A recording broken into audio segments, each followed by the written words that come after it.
Amén. ¿Está expectante? Vamos a hablar de Cristo el novio. De partida, parece que hasta el día nos acompañó, ¿cierto? Porque el día está como de un día de enamorados. Está hermoso, ¿cierto? Ya se ven los arbolitos, más encima estamos en septiembre. No sé si a usted le gustan las flores, pero están justamente todos esos colores. Están el verdecito de los árboles. Y en realidad el Señor coloca de distintas maneras, formas para que nosotros podamos distinguirla a Él.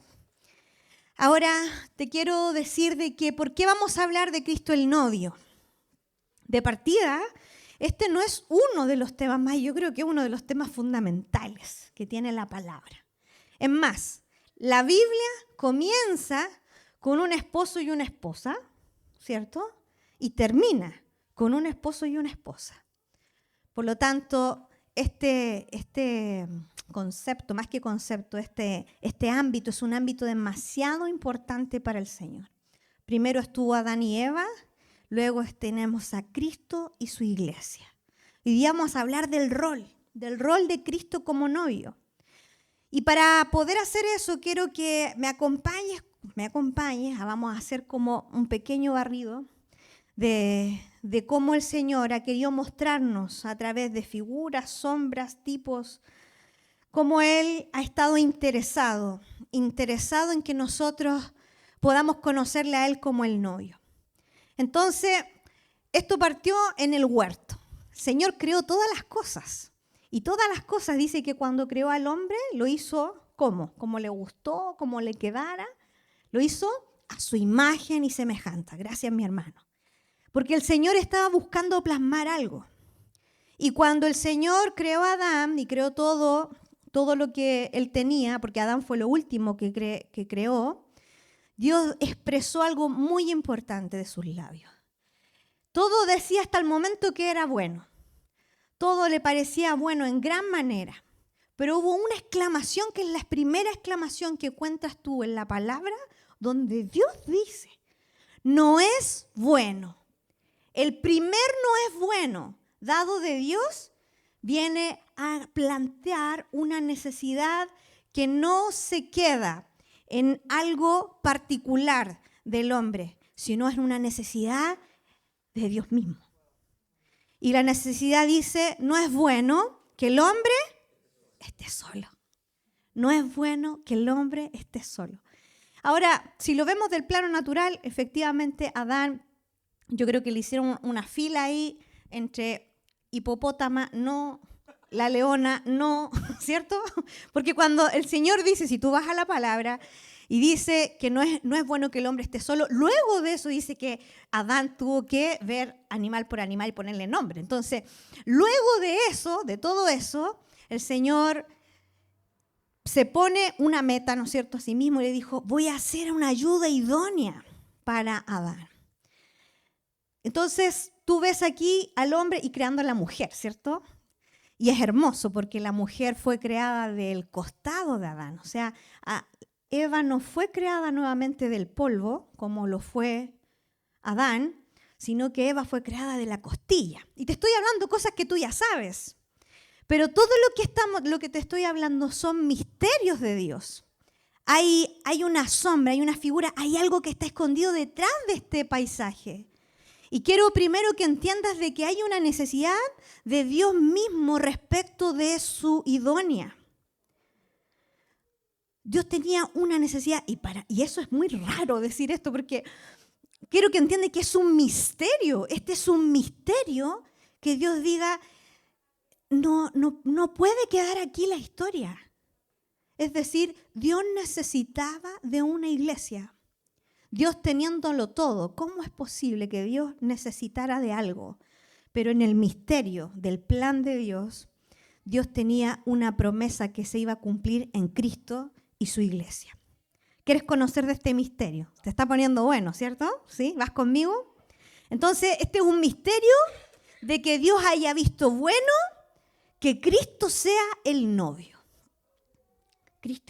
Dios vio que Cristo estaba muy bien que fuera el novio y Dios, así como un buen padre, iba a buscar una novia para este Cristo. en Efesios nos habla de este misterio. Es más, Efesios 5, si tú lo buscas ahí, en Efesios 5 vuelve a recordar las mismas palabras que Adán vio cuando dio a Eva. Mira, ándate aquí a Génesis 2, 21-24. Génesis 2, 21 y 24. Lo voy a leer en la versión NBI. ¿Ya? Y dice así: entonces Dios, el Señor, hizo que el hombre cayera en un sueño profundo y mientras éste dormía, le sacó una costilla y cerró la herida.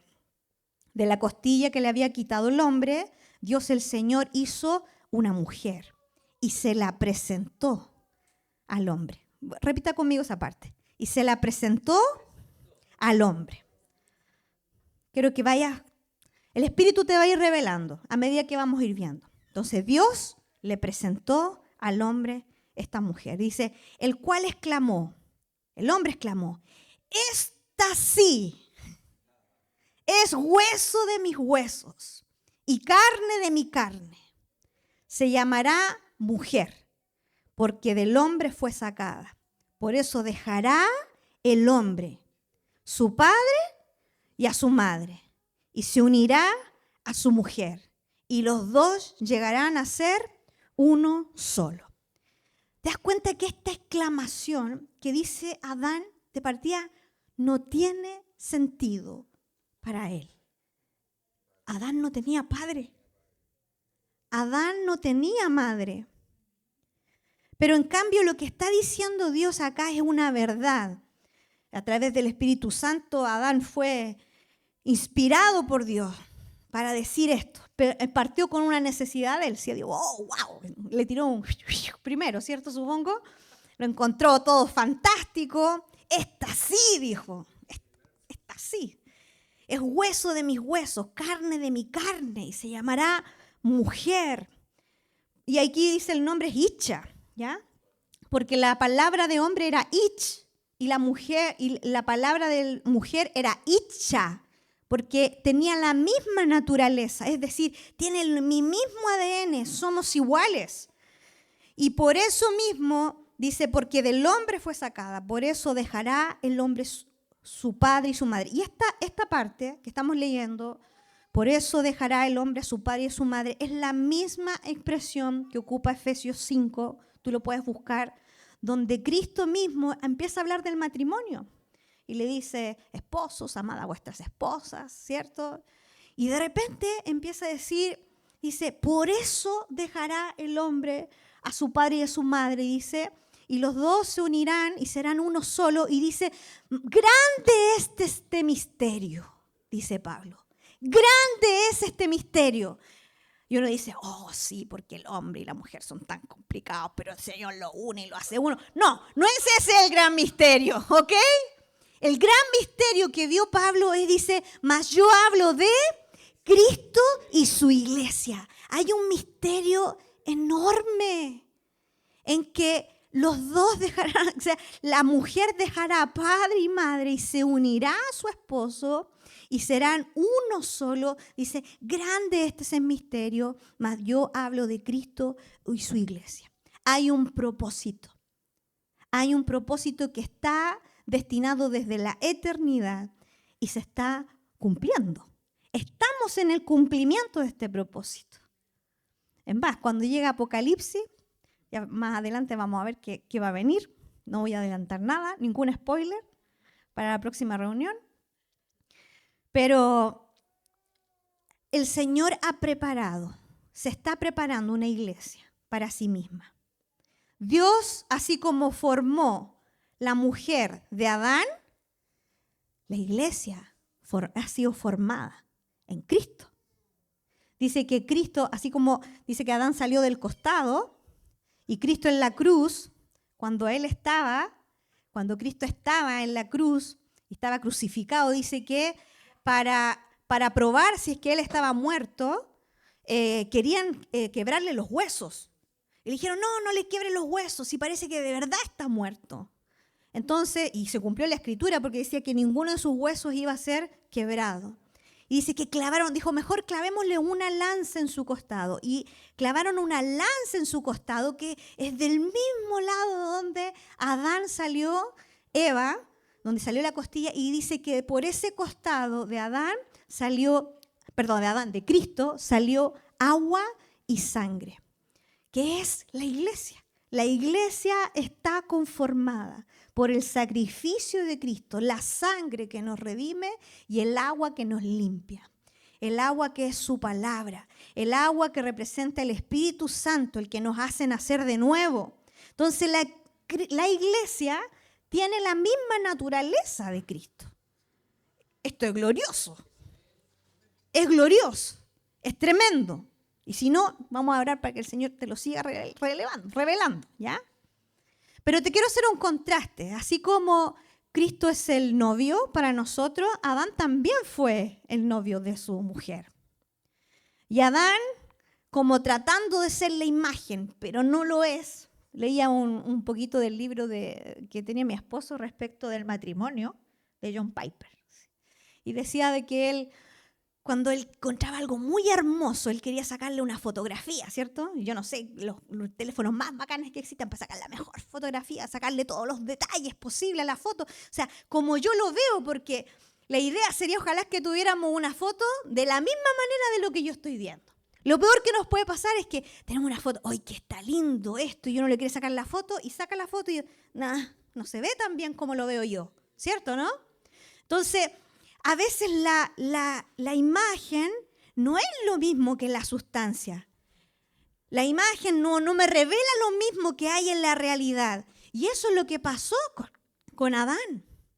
Adán, dice el primer Adán, gracias a Dios que ya no estamos allí, sino que estamos en el postrer Adán, en Cristo. Pero así como Adán fue novio, dice que Adán al pecar no se portó tan bien como esposo, ¿cierto, no? ¿Se recuerdan qué es lo que sucedió, cierto? Eva fue engañada por la serpiente, comió y le llevó a comer a Adán. Y ahí Adán pecó nomás, pues nada que ver, no se tiene que andar excusando, ¿cierto? Porque él comió. Pero cuando el Señor le preguntó, ¿qué has hecho? ¿Qué le dijo? La mujer que me diste. Ahí empezamos la corrupción al tiro. Así que repite conmigo todos los hermanos que están casados. No, mentira. Pero Adán trae la culpa. Adán, como novio, trayó el acusar a su esposa, ¿cierto? Culpó a Eva de su desobediencia. Por otra parte, antes de pecar, Adán y Eva estaban desnudos, dice la palabra, y no se avergonzaban. Pero luego de pecar, dice que estaban desnudos y se avergonzaron. Yo no sé, ¿has pensado alguna vez qué se siente a lo mejor que habrán sentido Adán y Eva para decir de repente, oye, pero no es normal que estemos así, tápate, ¿cómo me estás portando? ¿Qué habrá pensado? No tengo idea. Pero a lo que voy es que hubo maldad en el hombre, hubo maldad en el corazón del hombre que les quitó el disfrute. Les quitó el disfrute que antes tenían. Hubo una vergüenza sobre ellos. Tuvieron que taparse. Ya no se veían de la misma manera que antes. Hay un estorbo para ver. En cambio, en Cristo, ¿qué tenemos? El postrer Adán. Nuestro Cristo, como nos predicó hermosamente, nuestra Vale querida, sí, nos predicó que Cristo era nuestro intercesor. Él es nuestro abogado. Él no es el Adán que acusó a su novia, sino que Él es nuestro abogado que nos defiende y nos dice, eso ya está todo pagado. Lo que hizo la esposa ya está todo pagado. Porque es con su sangre nos ha justificado, nos ha redimido para nuestro Dios. Por lo tanto, el Señor, en Él somos cubiertos con su gracia. Entonces ahora quiero mostrarte cómo es que esto fue planeado en el cielo. Y yo leía esto y me maravillaba, venía pero muy quebrada. En el auto venía para acá. Y quiero que vayas conmigo a Génesis 24. Y vamos a ver, lo que te quiero mostrar es cómo la Trinidad ha participado en esta unión entre Cristo y la iglesia? Como la Trinidad. La Trinidad, hablamos de, ¿quién es la Trinidad? Padre, Hijo, Espíritu. Muy bien. Y Espíritu Santo. Y quiero que vayas conmigo a Génesis 24 y vamos a leer del 1 al 9. Y te voy a poner en contexto. Aquí está Abraham. Y Abraham fue llamado, es el padre de la fe. Dios lo llamó desde Ur de los Caldeos y le dijo, sal de tu tierra, de tu parentela, la tierra que te voy a mostrar. Le prometió un hijo, la embarró, después le creyó, hizo lo que tenía que hacer y Dios le dio un hijo. Y ya el hijo grande, y aquí estamos en este contexto. Abraham tenía un hijo. De partida, no tuvo millones de hijos, ¿cierto? Tuvo un hijo. Pero de ese hijo iba a salir una descendencia, porque había una promesa. Y esta promesa debía cumplirse. Entonces, vamos a leer Génesis 24. Dice, desde el 1 al 9. Abraham era, ya, viejo decía yo, pero la tengo no sé en qué versión. La LBLA. La LBLA estoy leyendo, ¿ya? Dice, Abraham era viejo, entrado en años, y el Señor había bendecido a Abraham en todo. Y Abraham dijo a su siervo, y vamos a mirar, yo quiero que tú vayas leyendo y vayas entendiendo dónde está la Trinidad aquí. Y Abraham dijo a su siervo, el más viejo de su casa, que era mayordomo. ¿De qué? De todo lo que poseía. Dile al que está al lado. Él era el mayordomo de todo lo que poseía. Ese siervo era el mayordomo. ¿Puede entender que era el mayordomo de todo? ¿Quién será? ¿Quién representará a Abraham? ¿Quién representará a este siervo? ¿Quién representará a Isaac? A ver, Espíritu Santo nos va a ayudar. ¿Quién representa a Abraham? A Dios Padre. ¿Quién es Isaac? Jesucristo, el Hijo. ¿Y quién es el siervo? Que es el mayordomo, el Espíritu Santo. Y tenemos aquí los tres. Entonces vamos ahora a ver la historia, que es lo que sigue.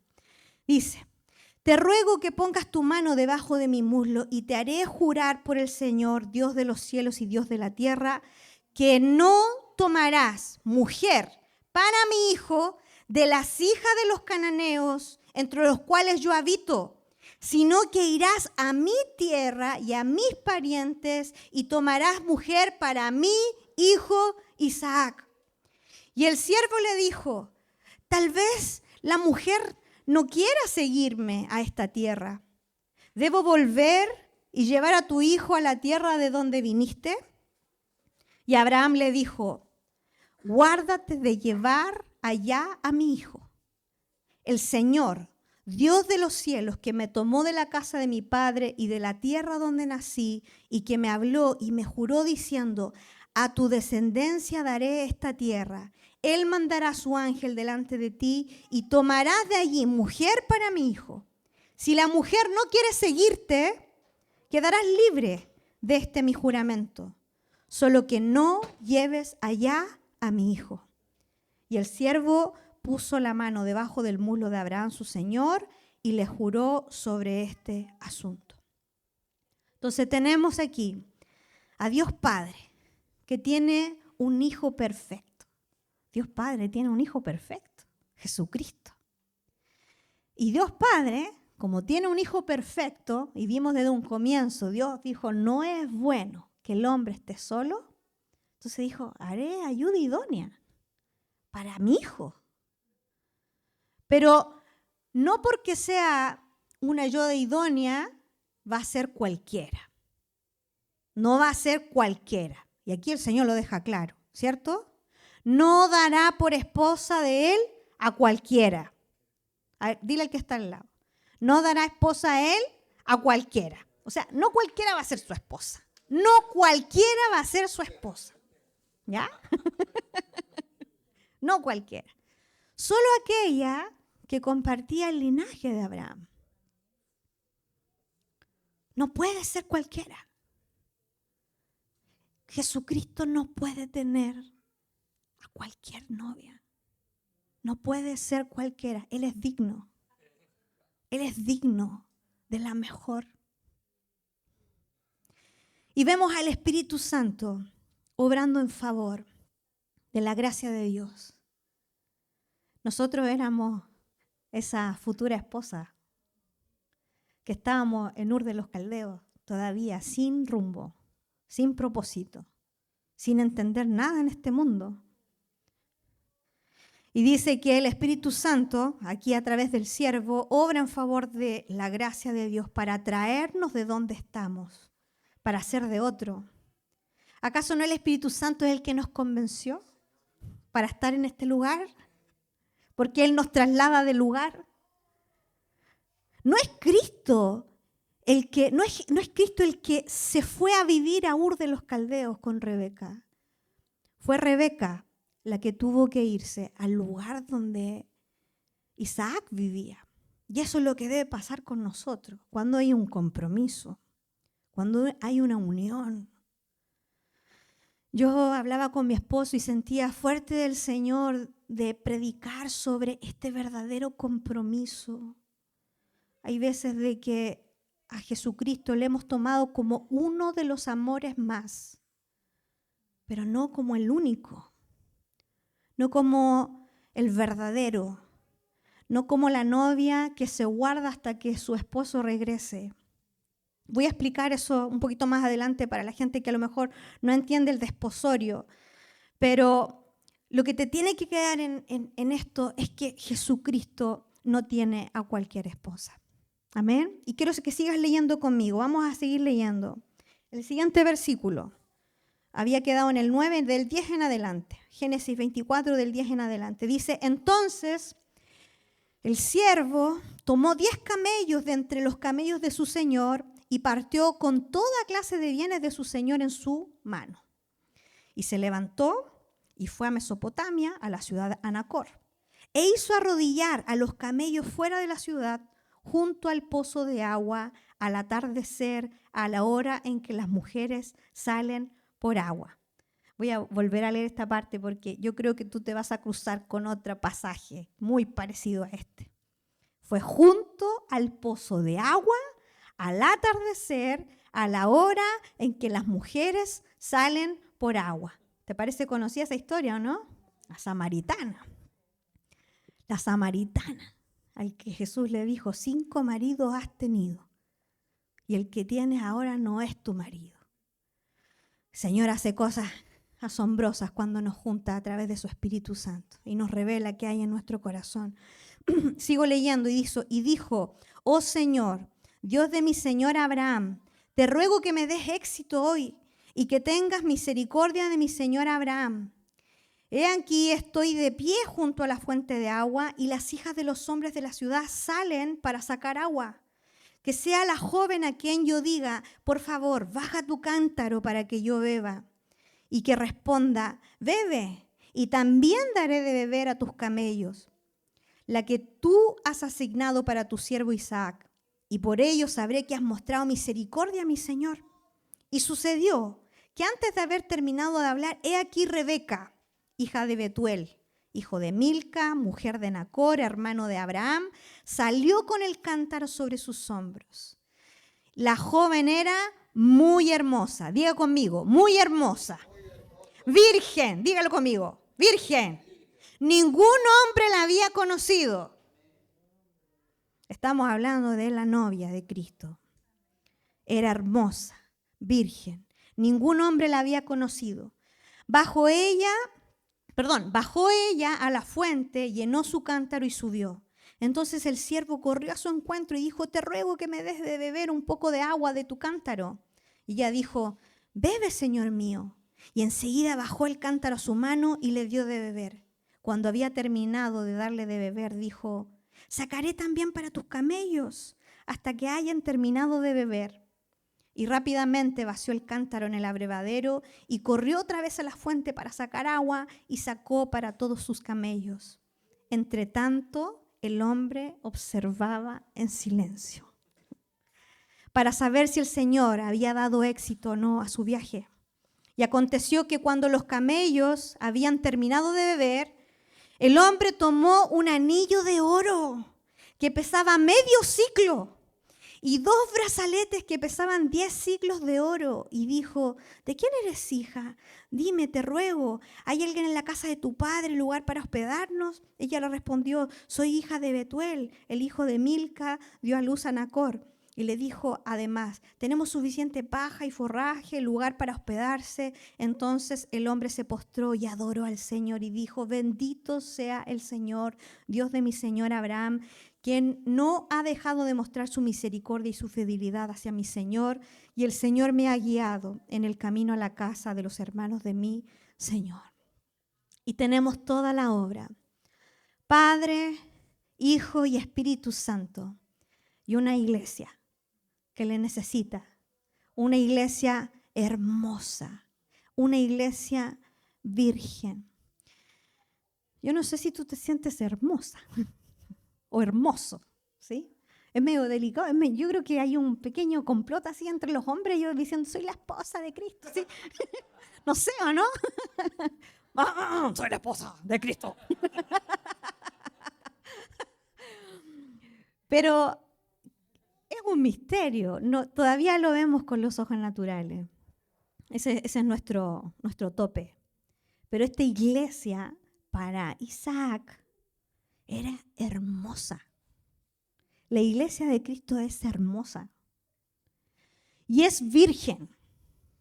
Y virgen significa que no ha conocido varón, que no ha intimado con otro, que no se ha dado a otro, se ha reservado, ha dejado su corazón, ha dejado todo lo que es para el Señor.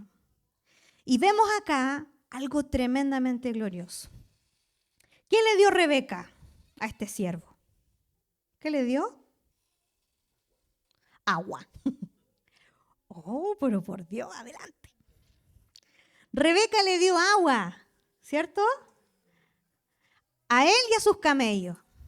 Y a cambio de eso, ¿qué le dio el siervo? Y tú si sigues leyendo, era aparte. Eso fue una primicia de lo que le dio. Porque luego al alojarse volvió a darle mucho más. Le dio, es más, hay una parte, no sé dónde está acá, me parece que al principio de Génesis 24, donde el Señor le dice, toma de todo lo que tengo. Abraham le dice, toma de todo lo que tengo. Lleva regalos abundantes. Porque tú vas a tener que llegar a donde está esta novia para mi hijo y vas a asombrarla, vas a cautivarla, vas a mostrar en abundancia lo que yo tengo. Y vemos aquí a alguien que dio agua y vemos a otro que dio oro abundante, divinidad. ¿Acaso no somos nosotros esos? ¿Acaso no está en la gracia? La gracia es abundante. La gracia del Señor nos trae con las riquezas que tiene. Él es desproporcionado para dar. ¿Cuánto le has dado tú a Dios? Piensa un poco. ¿Cuánto le has dado tú a Dios? ¿Y cuánto de eso el Señor te ha dado a ti? ¿Cuánto te ha dado? Eso es gracia. Eso es gracia.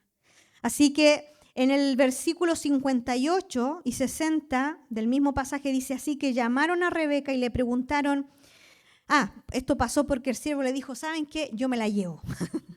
¿Sí? Estaba todo listo, todo ok. No, miren, yo les voy a contar la historia. Y les contó, yo vine para acá, me mandaron con todo esto y ella tenía que ser así, así, así.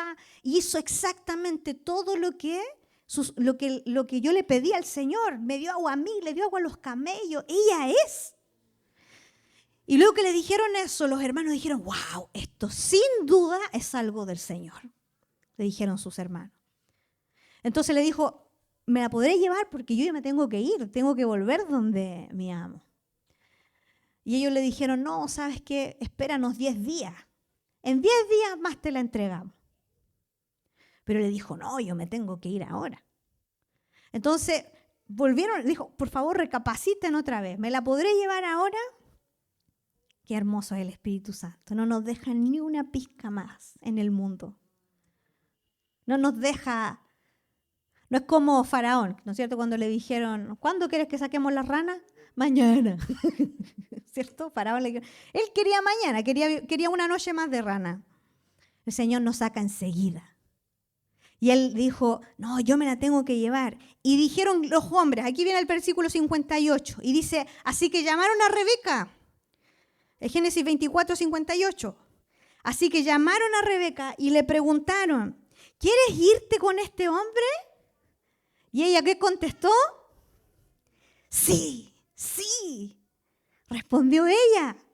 Y bendijeron a Rebeca con estas palabras. Escucha lo que le dijeron a Rebeca. Dice, hermana nuestra, que seas madre de millares, que tus descendientes conquisten las ciudades de sus enemigos.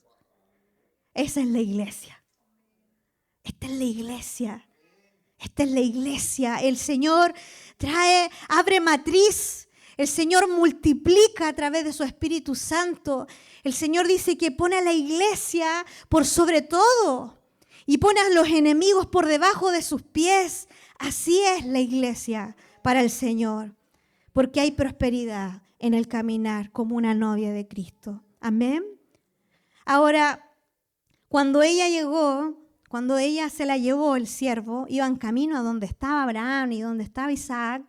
Imagínate, ella iba y decía, wow, me voy a casar. y parece que hay mucha gracia, es abundante donde voy.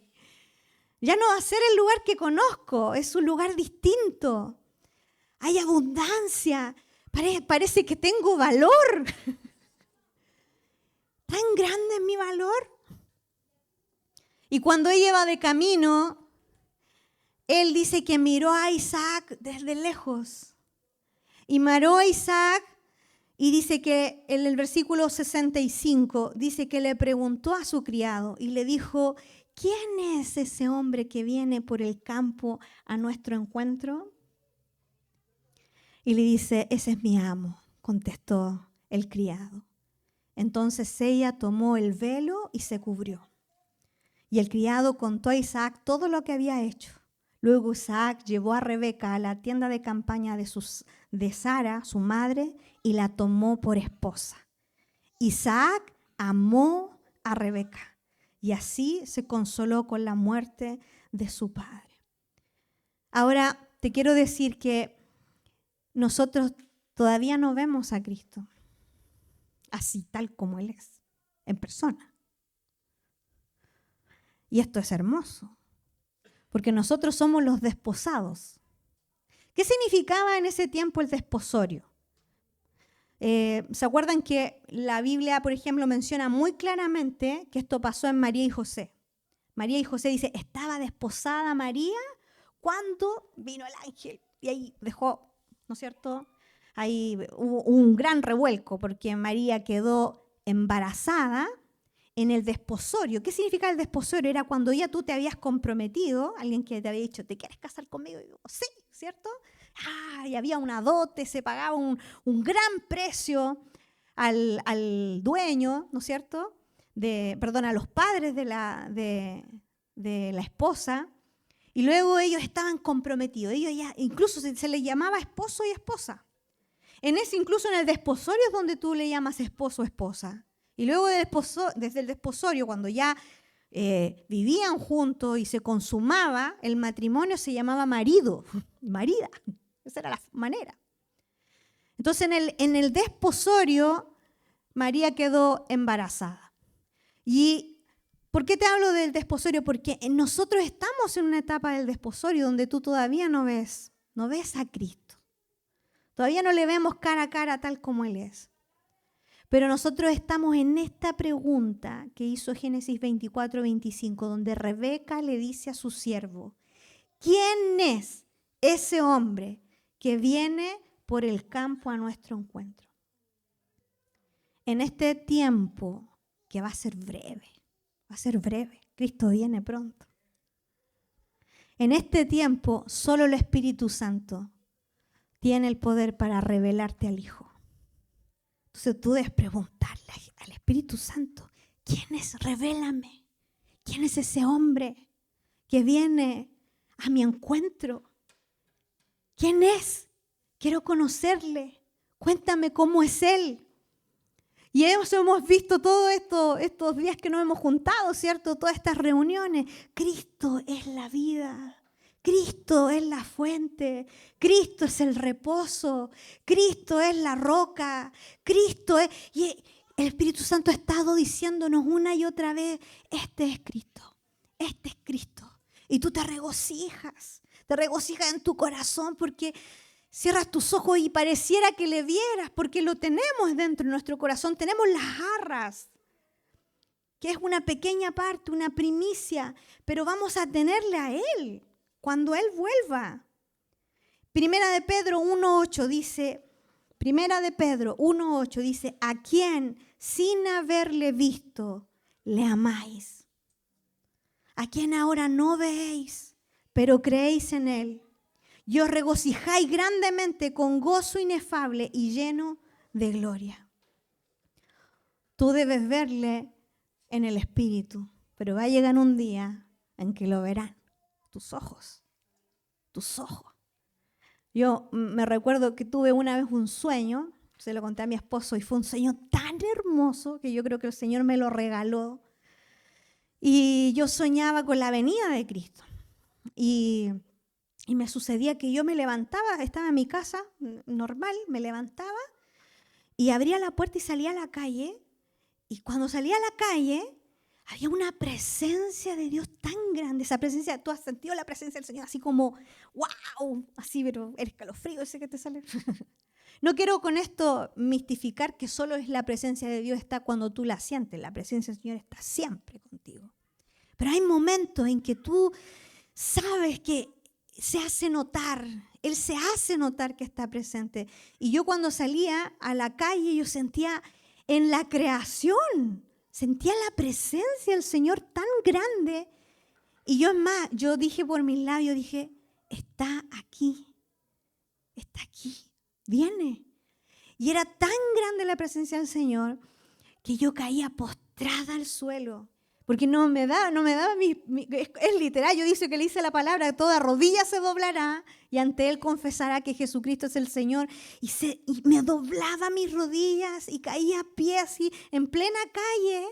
Pues decía, y yo cuando estaba abajo, decía una y otra vez, decía, voy a mirarlo por primera vez. Voy a ver, por fin voy a conocer su cara. Y es la misma sensación que tienen las mamás cuando están embarazadas, ¿cierto?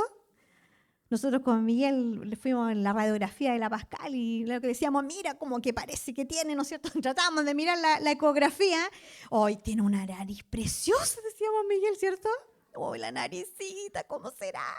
Y después cuando nace lo único que dice, quiero verle la carita, porque es tu hijo. Tiene sus rasgos, tiene su manera, su forma.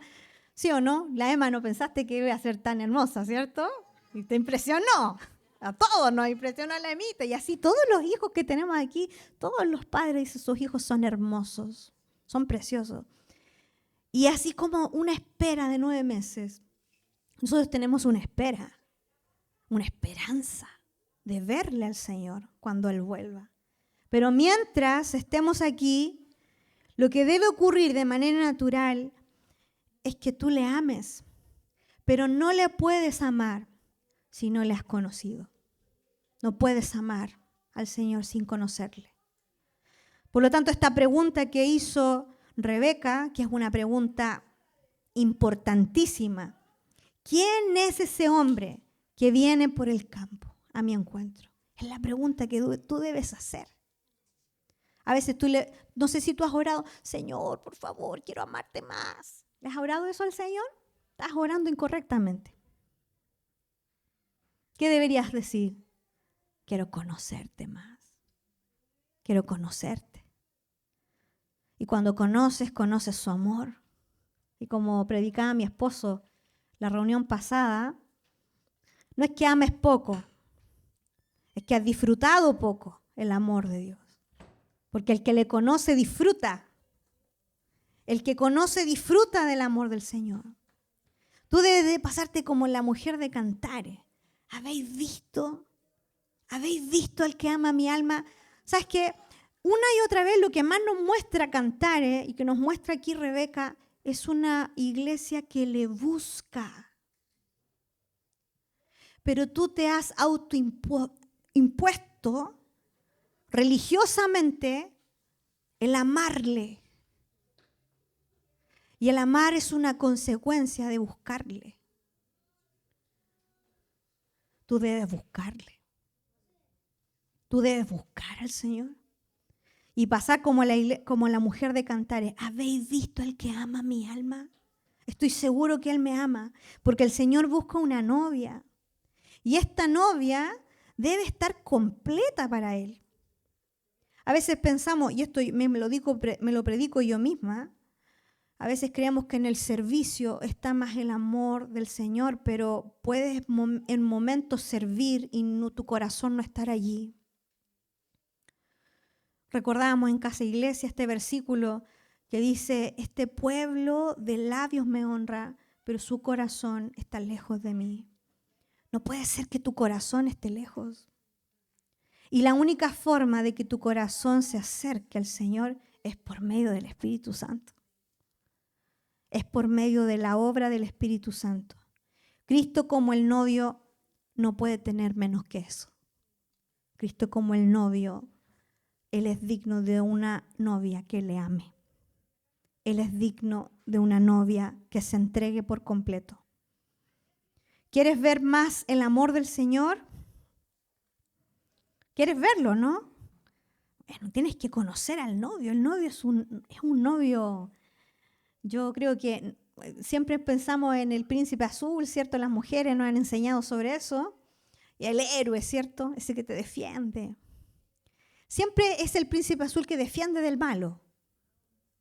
Pero Jesucristo fue el que se dio a sí mismo en una cruz.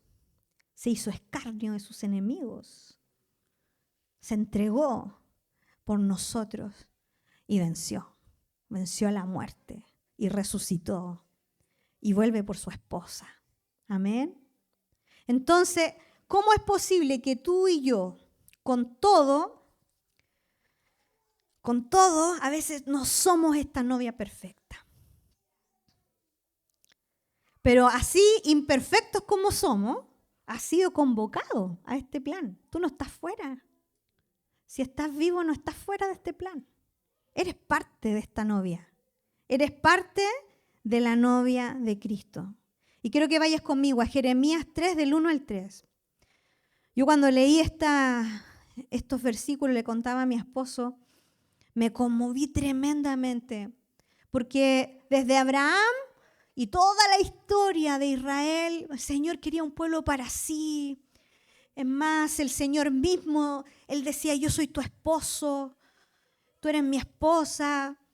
Y Él quería fidelidad, Él quería amor, Él había entregado todo, el Señor con poder los había sacado de Egipto. Y aún así, una y otra vez, se iba su corazón a ídolos. No sé cuántas veces el Señor habla de prostitución, de prostituirte. O sea, ser virgen aquí no tiene que ver con algo natural, tiene que ver con lo que está en nuestro corazón, con qué se lía nuestro corazón. Y Jeremías 3, del 1 al 3 dicen, si alguno dejare a su mujer y yéndose ésta de él se juntare a otro hombre, ¿volverá ella más? ¿No será tal tierra del todo amancillada? No sé cómo dice ahí, así. Tú pues has fornicado con muchos amigos. Quiero detenerme aquí, antes de decir lo demás. Pero quiero que vuelves a releer lo que Dios quiere decirte, porque Dios te dice, mira, ponte en el lugar. Tú piensas, si fueras un hombre, aquí los que están cansados me van a entender, si fueras un hombre y tu mujer se fuera y adulterara con otros, ¿sería bueno que volviera contigo? ¿Sería fácil el volver? Dice, tú pues has fornicado con muchos, pero dice más, vuélvete a mí, dice Jehová, vuélvete a mí. Alza tus ojos a las alturas y ve en qué lugar no te hayas prostituido. Junto a los caminos te sentabas por ellos como árabe en el desierto, y con tus fornicaciones y con tu maldad has contaminado la tierra. Por esta causa las aguas han sido detenidas y faltó lluvia tardía, y has tenido frente de ramera y no quisiste tener vergüenza. Y el Señor le reclama una y otra vez. Tú vas a ver a los profetas mayores, estas palabras se repiten una y otra vez. Pero, y uno dice, oye, el Señor era muy duro en el Antiguo Testamento. Espérate. Veamos bien la historia. Eran ellos los que una y otra vez lo dejaban. Una y otra vez. No era suficiente. Dios no era suficiente. Pero aún así el Señor se humillaba para decir, vuélvete más. Yo te digo, vuélvete a mí, no importa. Los demás dirían, ándate, no vuelvas nunca más. Pero el Señor te dice, más yo te digo, vuélvete a mí. Es un acto de misericordia el Señor lo que tiene con nosotros. Y lo podemos ver en Oseas. Déjame leerte Oseas 2, del 14 al 16. En Oseas 2 tenemos una mujer que vuelve otra vez con adulterar, vuelve a fornicar, vuelve a irse. Y eso le pasó en verdad al profeta Oseas. El Señor permitió que viviera eso para que pudiera tener una pizca de qué es lo que el Padre sentía, qué es lo que el Señor sentía a través de nuestra infidelidad. Y el Señor le decía, mira, ella cree que sus amantes le dan pan, le dan vino, le dan aceite, cuando yo he sido el que la ha sustentado. Eso dice Oseas, yo he sido. Y en Oseas 2:14 del 16 vemos la misericordia del Señor y dice, por eso ahora, dice el Señor, voy a seducirla. La llevaré al desierto. Le dice, le hablaré a su corazón. En otra versión dice, le hablaré con ternura. Es inhóspito. Alguien diría, por último, ya la vaya a buscar y te la cascáis, porque ¿cómo se le ocurre? ¿Cierto? Y te la dejáis ahí, al lado tuyo, bien casqueada. Pero el Señor más encima va a buscarla y dice, y le hablaré con ternura. Allí le devolveré sus viñedos y convertiré el valle de Acor. El valle de Acor es un valle de ira. El valle de Acor tú lo buscas en la palabra y fue cuando el Señor tuvo que, a través de un pecado que pasó terrible en Israel, tuvo que quemar a un padre de familia con toda su familia. Fue quemada en el valle de Acor por la ira de Dios. Pero el Señor dice, y convertiré el valle de Acor en una puerta de esperanza. Y dice, y allí responderá. Y ahí me va a responder, eso es lo que dice, porque en otra versión ahí dice, ahí cantará, pero en realidad ese canto es hacia el Señor. Y ahí me responderá, y ahí volverá a decirme, como los días de su juventud, como en el día que salió de Egipto. En aquel día, afirma el Señor, me llamarás esposo mío, y no me llamarás más mi Señor. No me llamarás más mi Señor, me llamarás mi esposo. Y después dice el versículo 19 y 20, dice, y te haré mi esposa para siempre. Te haré mi esposa con derecho y justicia, en gran amor y compasión. Te haré mi esposa con fidelidad, y entonces conocerás al Señor. Tremendo. Este es nuestro Señor. Este es nuestro Señor. Te das cuenta que por un lado tenemos tanta gracia, tanta misericordia. Pero el Señor, no lo confundas, el Señor es un Dios celoso. El Señor sabe distinguir. El Señor sabe distinguir. Mira, lo peor que puede pasarte a ti es que seas como una de las iglesias de Apocalipsis donde ellos se ven ricos, pero en ellos yo te veo pobre, yo te veo desnudo. Eso es lo peor que puede pasar, el que te veas a ti mismo como a una obra terminada, como en tu mejor pico, y cuando el Señor te dice, ¿sabes que estás a la orilla? Todavía no me has conocido, todavía no sabes lo que entregarte por completo. Es como que yo le explicara a la Pascal qué significa enamorarse. Ella todavía no lo vive, pero los que no hemos enamorado, y los que nos gustó a alguien nomás entre medio, ¿cierto? Sabemos la diferencia, ¿cierto? La diferencia es abismante, ¿cierto? Como, ay, me gustó porque me miró y los ojos son tan lindos. Esa es una cuestión, ay, uno la escucha y dice, no, eso no es nada. ¿Cierto? Los que están casados. Oye, yo con mi esposo nos enamoramos. Y en el desposorio, porque tuvimos un desposorio también, nos enviábamos cartas, porque gracias a Dios no habían redes ni estas cosas, ¿cierto? Hubiéramos tenido que guardar los WhatsApp. Pero nos enviábamos cartas, teníamos tantas cartas de amor. Yo cuando recibía una carta de Miguel, era pero lo máximo que me podía pasar. Es más, yo buscaba la instancia, o sea, sí, yo buscaba la instancia y decía, no, es que esto, ¿en qué momento lo voy a leer? Y tenía como el dolor en la guatita, así como, estaba comiendo con mi mamá y dice, hoy tengo una carta aquí, hoy tengo una carta, que no puedo llegar a leer la carta. Y estaba así, que no puedo llegar a leer la carta. Y después cuando llegaba corriendo a mi pieza, cerrado, ya, música, no sé, no ponía eso, pero y me colocaba a leer las cartas y era, wow, y yo decía, y después las colocaba así, ¿cierto? Y decía, me ama y yo lo amo. ¿Te pasa lo mismo al leer las cartas que el Señor mismo escribió para nosotros? Él nos escribió. Y sus letras fueron con sangre. Yo creo que poco entendemos de esto. Poco entendemos de lo que es sentirnos completamente amados, completamente consagrados, apartados, destinados, con un propósito que le pertenece a Él.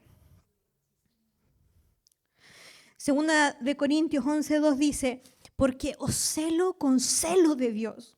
El Señor tiene un celo, con celo de Dios. Dice, pues os he desposado con un solo esposo, para presentaros como una virgen pura a Cristo. Y esto lo dice Pablo.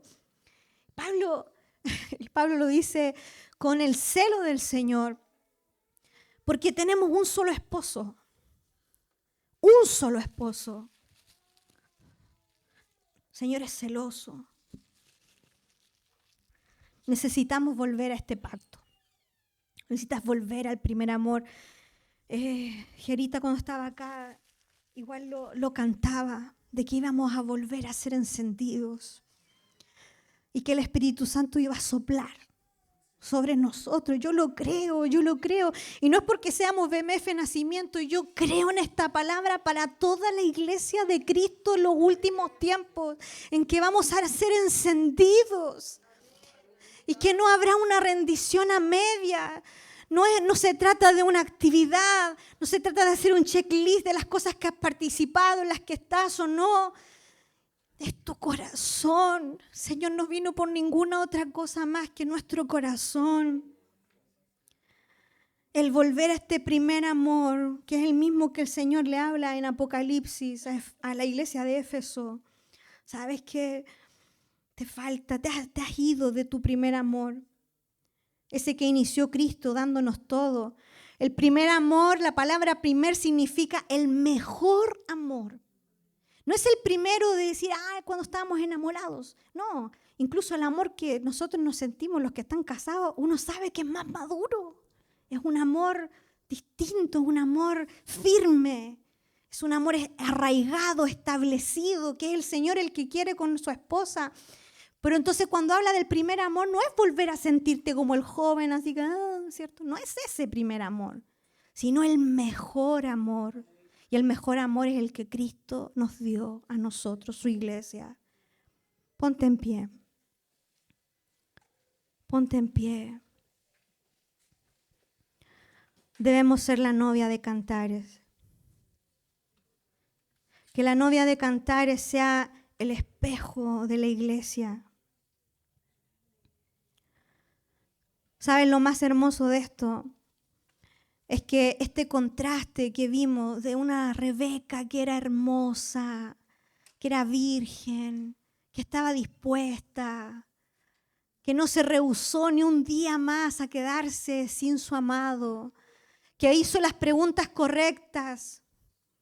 Ese contraste con esta mujer que que hablaba Jeremías, de estas que se pierden, que se distraen, que van con otros amores. Hay un contraste tan grande entre estas dos mujeres. Y yo sé que hay días en que tú te sientes a lo mejor como la mujer de Rebeca, pero hay otros días donde dices, ¿qué pasa con mi corazón? ¿Qué me pasa? Y Señor, tú no eres digno de esto. Pero ¿sabes qué? Lo que dice Efesios 5 es que cuando le dice a los maridos, amad a vuestras mujeres, dice, como Cristo amó a la iglesia. Y ¿sabes lo que tú tienes que escuchar ahora? Es que Cristo te amó. Cristo ama a su iglesia. Cristo se entregó a sí mismo por ella. Y aquí te quiero decir, es para santificarla. No importa cómo estés. No importa dónde estés. Él sale a tu encuentro. El Espíritu Santo sale a tu encuentro y te santifica.